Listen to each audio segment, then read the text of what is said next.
Hello दोस्तों, मैं सचिन कुमार आप सभी प्यारे बच्चों का हार्दिक स्वागत करता हूं आपके अपने यूट्यूब चैनल इंग्लिश एक्सपर्ट पर। प्यारे बच्चों, आज की इस वीडियो में अंग्रेजी में कुछ ऐसे शब्द आपके लिए लेकर आया हूं जिनका प्रयोग हमेशा किया जाता है। कोई भी सेंटेंस आप बोलेंगे तो इनका प्रयोग होता है, कोई भी स्टोरी पढ़ेंगे तो इनका प्रयोग 100% किया जाता है। तो अगर आप इन्हें सीख लेते हैं, इन्हें अगर आप समझ लेते हैं तो आपको बहुत ही आसानी होगी अंग्रेजी को बोलने में और अंग्रेजी को पढ़ने में, क्योंकि मैं आपको इनका मीनिंग भी बताऊंगा, इनका हिंदी मतलब भी बताऊंगा, सब चीज़ें आपको बताते हुए चलूंगा। तो चलिए बिना किसी देरी के वीडियो स्टार्ट करते हैं और सीखते हैं कौन कौन से शब्द हैं। अगर आपको यह वीडियो पसंद आए तो लाइक करिएगा। इस चैनल पर पहली बार आए हैं, सब्सक्राइब नहीं किए हैं तो चैनल को ज़रूर सब्सक्राइब कर लीजिएगा। चलिए देखते हैं। यहाँ पर लिखा है बच्चों, अंग्रेज़ी पढ़ना नहीं आता है तो ऐसे सीखे पढ़ना। देखिए बच्चों, यहाँ पर जो शब्द है ना, इनका प्रयोग हर जगह किया जाता है। बस आप देखते जाइए, आपको बताऊंगा ना कहाँ पे होता है, इनका मीनिंग भी आपको बताऊंगा। देखिए लिखा गया है THIS, तो इसे हम क्या पढ़ते हैं बच्चों? इसे पढ़ा जाता है दिस। क्या पढ़ते हैं? दिस। दिस का मतलब क्या होता है? दिस का मतलब होता है बच्चों यह। क्या होता है मेरे भाई? यह होता है। दिस मतलब यह। जैसे आप बोलते हैं ना, यह मेरा घर है, यह मेरा कार है, यह मेरा पेन है, यह मेरा मोबाइल है, तो यह जो बोलते हैं आप उसके लिए क्या बोल सकते हैं? उसके लिए आप दिस बोल सकते हैं अंग्रेजी में। जैसे यह मेरा घर है तो आप बोल सकते हैं दिस इज़ माई हाउस। यह मेरा घर है, दिस इज़ माई हाउस। ठीक है, यह मेरा घर है। दिस इज़ माई कार, यह मेरा कार है। तो कोई चीज़ नज़दीक है, आपके पास में ही है, तो हम दिस बोलते हैं। ठीक है, दिस बोलेंगे। समझ में आ गया ना? अब देखिए, अगर कोई चीज़ आपसे थोड़े दूर हो तो अब आप क्या बोलेंगे? जैसे वह मेरा घर है, वह मेरा कार है, वह मेरा फ़ोन है, वह मेरा कंप्यूटर है, तब क्या बोलेंगे आप? तब आप वहाँ पे दैट बोलेंगे। क्या बोलेंगे मेरे भाई? दैट। इसे पढ़ते हैं दैट, और दैट का मतलब होता है वह। क्या होता है?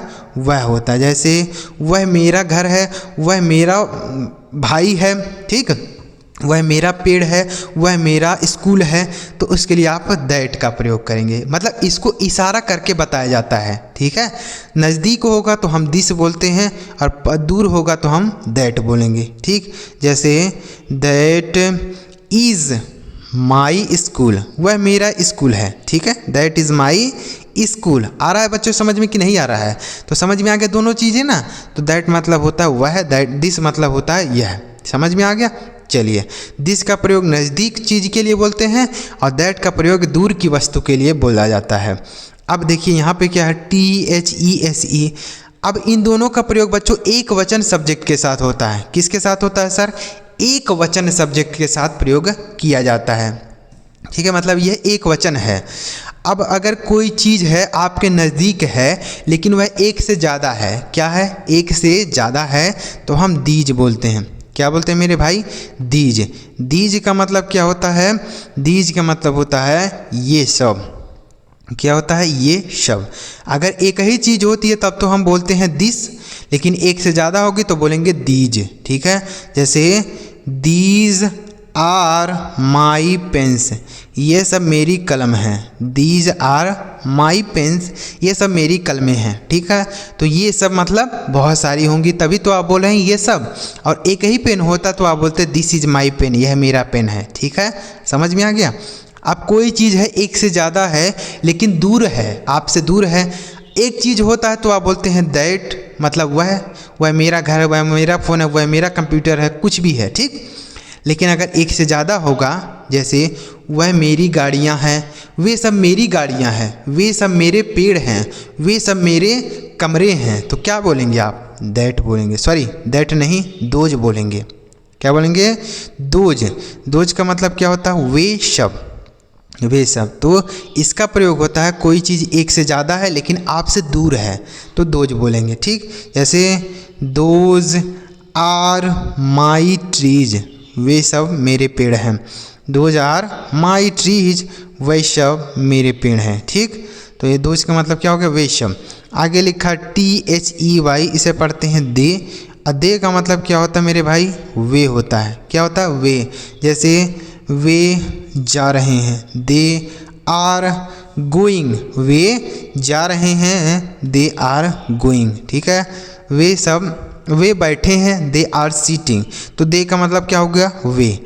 आगे लिखा है THERE, इसे पढ़ते हैं बच्चों देयर। क्या पढ़ते हैं, देयर। देयर का मतलब क्या होता है, वहाँ। देयर मतलब वहाँ, जैसे गो देयर एंड सिट, वहाँ जाओ और बैठो, गो देयर एंड सिट, वहाँ जाओ और बैठो, गो देयर एंड सिट, ठीक है। तो देयर का मतलब क्या हो गया, वहाँ। आगे लिखा है THEM, इसे पढ़ते हैं देम। और देम का मतलब क्या होता है, देम मतलब होता है उन्हें। उन्हें मतलब कोई व्यक्ति अकेले नहीं है, बहुत सारे लोग हैं तो उन्हें बोलेंगे। जैसे उन्हें पढ़ने दो, let them read, let them read, उन्हें पढ़ने दो, लेट देम प्ले, उन्हें खेलने दो, ठीक है। तो देम मतलब होता है उन्हें। आगे लिखा है THEIR, तो इसे क्या पढ़ेंगे, दियर। क्या पढ़ेंगे, दियर। अब इस दियर का मतलब क्या होता है, दियर का मतलब होता है उनका। क्या होता है मेरे भाई, उनका। जैसे दीज आर दियर साइकिल, यह उनका साइकिल है, दीज आर दियर साइकिल, यह उनका साइकिल है। तो दियर का मतलब क्या हो गया, उनका। समझ में आया। आगे लिखा है THEN, इसे पढ़ते हैं देन। THEN देन, देन का मतलब क्या होता है, तब होता है। देन मतलब तब, जैसे देन आई विल गो, तब मैं जाऊंगा, देन आई विल गो, तब मैं जाऊंगा, जब तुम आओगे तब मैं जाऊंगा, देन आई विल गो, ठीक है। देन मतलब हो गया तब। आगे लिखा THIN, इसे पढ़ा जाता है थिन। थिन का मतलब क्या होता है मेरे भाई, पतला। थिन मतलब पतला। जैसे माई ब्रदर इज़ थिन, मेरा भाई पतला है, my brother is thin. This rope is thin, यह रस्सी पतली है, दिस रोप इज़ थिन, यह रस्सी पतली है। तो थिन मतलब क्या हो गया, पतला। आगे लिखा THANK, तो इसे पढ़ेंगे थैंक। क्या पढ़ेंगे, थैंक। थैंक का मतलब क्या होता है, धन्यवाद। थैंक मतलब धन्यवाद। जैसे आपकी कोई मदद कर देता है तो आप उसे बदले में क्या बोल सकते हैं, धन्यवाद। अंग्रेजी में थैंक्स बोल सकते हैं। क्या बोल सकते हैं, थैंक्स। थैंक्स फॉर दैट, यानी इसके लिए आपका धन्यवाद। थैंक्स फॉर दैट, इसके लिए आपका धन्यवाद, ठीक है। थैंक्स फॉर दैट, समझ में आ गया। तो थैंक्स मतलब क्या हो गया, धन्यवाद। आगे लिखा THROW, इसे पढ़ते हैं थ्रू। थ्रो का मतलब क्या होता है, फेंकना। क्या होता है, फेंकना। जैसे don't throw the stone on the wall, दीवार पर पत्थर मत फेंको। Don't throw the stone on the wall, दीवार पर पत्थर मत फेंको, ठीक है। तो थ्रो का मतलब क्या हो गया, फेंकना, कोई चीज़ फेंकना। आगे लिखा THEME, से पढ़ते हैं थीम। थीम मतलब क्या होता है बच्चों, उद्देश्य। क्या होता है, उद्देश्य होता है। जैसे व्हाट इज़ योर थीम, तुम्हारा उद्देश्य क्या है। व्हाट इज़ योर थीम, तुम्हारा उद्देश्य क्या है। आगे लिखा है THUMB, इसे क्या पढ़ते हैं, थम। THUMB, थम। थम मतलब क्या होता है बच्चों, अंगूठा। क्या होता है मेरे भाई, अंगूठा। इसे थंब नहीं पढ़ते, यहाँ पे अगर यम के साथ बच्चों कहीं बी लिखा होता है ना, तो यह बी साइलेंट होता है, इसको नहीं पढ़ा जाता है। जैसे COMB, कॉम्ब।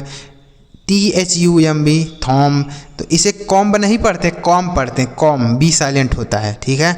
तो उसी तरीके से यहाँ पे हम इसे थंब नहीं थम पढ़ेंगे। थम मतलब क्या होता है, अंगूठा, ठीक है, अंगूठा।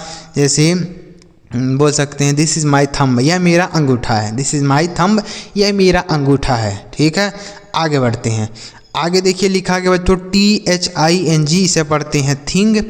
थिंग मतलब क्या होता है, चीज़ होता है या वस्तु बोल सकते हैं, चीज़ या वस्तु, यानी समान होता है कोई चीज़ तो उसे थिंग बोलते हैं। जैसे दिस इज़ मैनी थिंग्स, यह बहुत सारी चीज़ें हैं।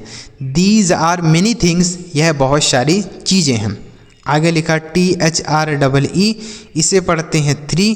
थ्री का मतलब क्या होता है, तीन होता है। जैसे आई हैव 3 ब्रदर्स, मेरे 3 भाई हैं। आई हैव 3 ब्रदर्स, मेरे 3 भाई हैं। तो 3 का मतलब क्या हो गया, 3 हो गया। आगे लिखा है THINK, इसे पढ़ते हैं थिंक। और थिंक का मतलब क्या होता है? सोचना। थिंक मतलब सोचना। जैसे बोल कैसे सकते हैं इसे? जैसे डोंट थिंक अबाउट हिम, उसके बारे में मत सोचो। डोंट थिंक अबाउट हिम, उसके बारे में मत सोचो। तो थिंक मतलब क्या हो गया? सोचना। आगे लिखा है THIGH, इसे क्या पढ़ते हैं? थाई। क्या पढ़ते हैं? थाई। थाई का मतलब क्या होता है बच्चों? जांघ होता है। थाई मतलब जांघ है, ठीक है। थाई, थाई मतलब जांघ, यानी पैर की जो जांघ होती है उसे थाई। आगे लिखा THIEF, इसे पढ़ते हैं थीफ। थीफ का मतलब क्या होता है? चोर होता है। थीफ मतलब चोर। जैसे the thief is running outside, चोर बाहर भाग रहा है। The thief is running outside, चोर बाहर भाग रहा है। तो थीफ का मतलब क्या हो गया बच्चों? चोर हो गया। आगे लिखा है THROAT, तो इसे क्या पढ़ते हैं? थ्रोट। क्या पढ़ते हैं मेरे भाई? थ्रोट। थ्रोट मतलब क्या होता है? गला होता है। थ्रोट मतलब गला, गला, ठीक है। जैसे माई थ्रोट इज़ बैड, मेरा गला खराब है। माई थ्रोट इज़ बैड, मेरा गला खराब है। आगे लिखा THIRD, इसे पढ़ते हैं थर्ड। THIRD, थर्ड मतलब क्या होता है? तीसरा। थर्ड मतलब तीसरा। देखिए यहाँ पे है, 3 मतलब होता है 3, और थर्ड मतलब क्या होता है? तीसरा, ठीक है। जैसे I was the third student, मैं तीसरा छात्र था। I was the third student, मैं तीसरा छात्र था, ठीक। आगे लिखा THORN, इसे पढ़ते हैं थॉर्न। THORN, थॉर्न मतलब क्या होता है? सिंहासन। क्या होता है? सिंहासन, ठीक है। जैसे the king is sitting on the throne, राजा सिंहासन पर बैठे हैं। The king is sitting on the throne, राजा सिंहासन पर बैठे हैं। तो क्या हो गया? थॉर्न का मतलब सिंहासन। आगे लिखा THIRSTY, तो इसे क्या पढ़ते हैं? थर्स्टी। क्या पढ़ते हैं मेरे भाई? थर्स्टी। थर्स्टी मतलब क्या होता है? प्यासा। क्या होता है? प्यासा। जैसे आई एम वेरी थर्स्टी, मैं बहुत प्यासा हूँ। आई एम वेरी थर्स्टी, मैं बहुत प्यासा हूँ। तो थर्स्टी मतलब प्यासा। आगे लिखा THEME, इसे पढ़ते हैं थीम। THEME, theme. थीम का मतलब क्या होता है? उद्देश्य होता है। तो पीछे बता दिया 2 बार टाइप हो गया था क्या? यहाँ पर 2 बार टाइप हो गया है, ठीक है। थीम। आगे लिखा है THEN, इसे पढ़ते हैं देन। क्या पढ़ा जाता है? देन। ये देन मतलब क्या होता है? से इसका प्रयोग कैसे होता है? जैसे इसका प्रयोग होता है बच्चों किसी से तुलना करने के लिए। जैसे वह मेरे से मोटा है, वह मुझसे पतला है, वह मुझसे बड़ा है, वह मुझसे छोटा है, वह मुझसे काला है। तो इस तरीके के सेंटेंस आप देन की सहायता से बनाएंगे। जैसे वह मुझसे मोटा है, he is fighter than me, वह मुझसे मोटा है, he is fighter than me. वह मुझसे छोटा है, he is smaller than me, वह मुझसे छोटा है, ठीक। आगे लिखा THREW, इसे हम पढ़ते हैं थ्रू। THREW, through. थ्रू का मतलब क्या होगा? फेंका। थ्रू मतलब फेंका। देखिए थ्रो मतलब होता है फेंकना, और थ्रू मतलब फेंका। तो यहाँ पे यह सेकंड फॉर्म है। जैसे ही थ्रू द स्टोन, उसने पत्थर फेंक दिया। ही थ्रू द स्टोन, उसने पत्थर फेंक दिया, ठीक। तो थ्रू मतलब हो गया फेंकना, फेंका। तो उम्मीद करता हूँ आपको बच्चों यह आसानी से समझ में आया होगा कि इन शब्दों का मीनिंग क्या है, इन्हें कैसे बोला जाता है, सभी चीज़ें आपको बताया। आपको सेंटेंस भी बताया कि कैसे इन्हें आप सेंटेंस में यूज करेंगे। यह जो शब्द है ना बच्चों, बहुत ही इंपॉर्टेंट है, तो आप इन्हें याद कर लीजिए। और इन शब्दों का प्रयोग आप कहीं भी अंग्रेजी बोलने में, पढ़ने में, लिखने में यूज कर सकते हैं। अगर आपको वीडियो अच्छा लगा हो लाइक करिए, चैनल सब्सक्राइब नहीं किए हैं तो कर लीजिए, क्योंकि हमारे चैनल पर ऐसी वीडियो हमेशा आती रहती है। तो चलिए मिलते हैं प्यारे बच्चों अगली वीडियो में किसी नए टॉपिक के साथ। वीडियो देखने के लिए आपका बहुत बहुत धन्यवाद।